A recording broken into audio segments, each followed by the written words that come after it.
कई कथावाचक हैं जो 50 लाख रुपए लेते हैं। कोई किसी की हैसियत है कि धीरेन्द्र शास्त्री को बुला ले अपने घर कथा के लिए?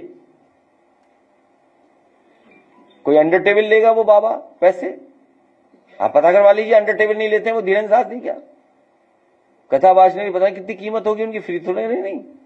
सपा नेता अखिलेश यादव ने एक बार फिर से सनातन पर प्रहार किया है। दरअसल अखिलेश यादव ने एक बयान दिया है कि पंडित धीरेन्द्र शास्त्री जो है वो टेबल के नीचे से पैसे लेते हैं और किसी की हैसियत नहीं है कि वो अपने घर पर अगर कथा करवाते हैं तो उनको बुला पाए। इसके साथ ही उन्होंने ये भी आरोप लगाया है कि 50 लाख तक की फीस जो है वो धीरेन्द्र शास्त्री लेते हैं लोगों से।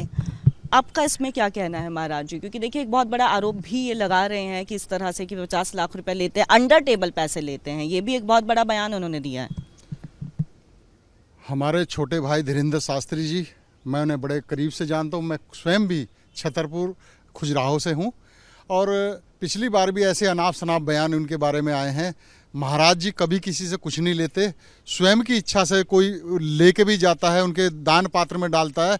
वो एक ऐसा साधु, युवा साधु है, हमारे संत हैं। मैं कहता हूँ कि वो गरीब बच्चियों के लिए, निर्धन बच्चियों के लिए, जो उनके शादी विवाह के लिए जो करते हैं वो अपने लिए नहीं करते, क्योंकि उन्होंने गरीबी देखी है।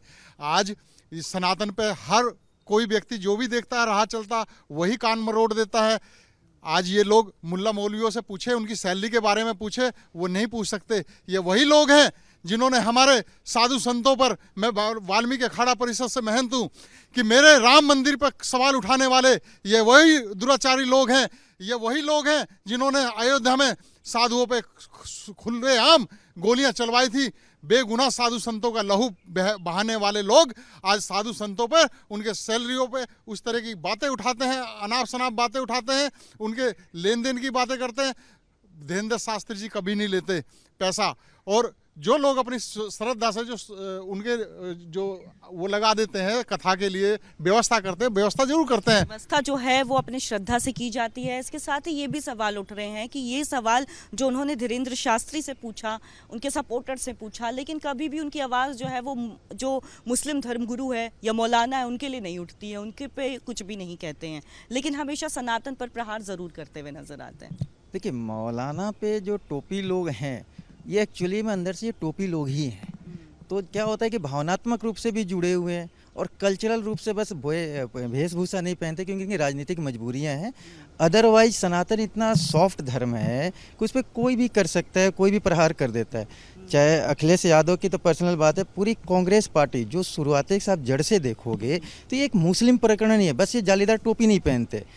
इन लोगों को पूरे शुरू से रहा, देश के आज़ादी के बाद से इनके रहा कि सनातन विरोधी कार्य ऐसे करो जिसमें हिंदू पे बंटवारा हो, चाहे वो जातिवाद का लेकर हो, चाहे हमारे शास्त्र को अध्ययन के लेकर हो, चाहे हमारे शास्त्र को शिक्षा देने की समाज में हो, स्कूल में हो, कॉलेज में हो, कहीं पे भी अगर पढ़ाना शुरू करो, एक शब्द जोड़ दिया था संविधान में, कम्युनल। आप कम्युनल हो जाओगे। गीता की बात करोगे, रामायण की बात करोगे, कॉलेज में करोगे, स्कूल में करोगे, कहीं आप प्रचार करने के लिए तंबू लगा के आप बैठते हो, पेड़ के नीचे बैठते हो, गुरुकुल की बात करते हो, आप कम्युनल हो जाओगे। इससे क्या होता है, इन बंटवारे के लिए कोशिश करते हैं, इसलिए क्योंकि एक्चुअल में ये लोग धर्मांतरण करके मुस्लिम राज्य बन के वहाँ के प्रधानमंत्री बनना चाहते हैं।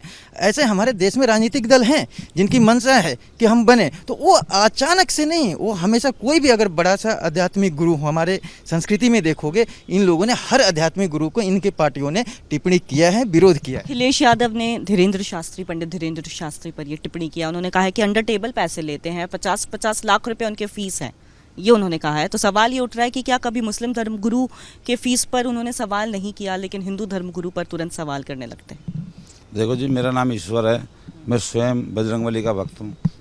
हमारे धीरेन्द्र शास्त्री जी लोगों के दुख सुनते हैं, उनकी समस्या बताते हैं, ये सब झूठ है। किसी को उड़ाने के लिए आप कुछ भी बोल सकते हैं, मुल्ला मौलवी के लिए कोई नहीं बोलता।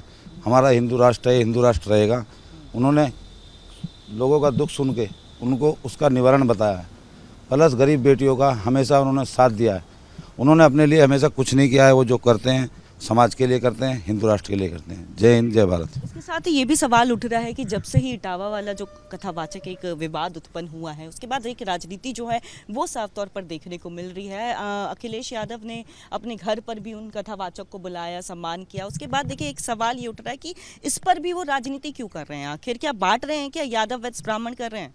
बिल्कुल आप सही कह रही हैं। ये हमेशा तुष्टीकरण की राजनीति अपनाते हैं। इनके पिताजी भी यही करते आए हैं, अब यही काम यही कर रहे हैं टीपू सुल्तान जी। तो हमेशा इन्होंने हिंदुओं को बांटने का जो बीड़ा उठा रखा है वो समाजवादी पार्टी ने उठा रखा है।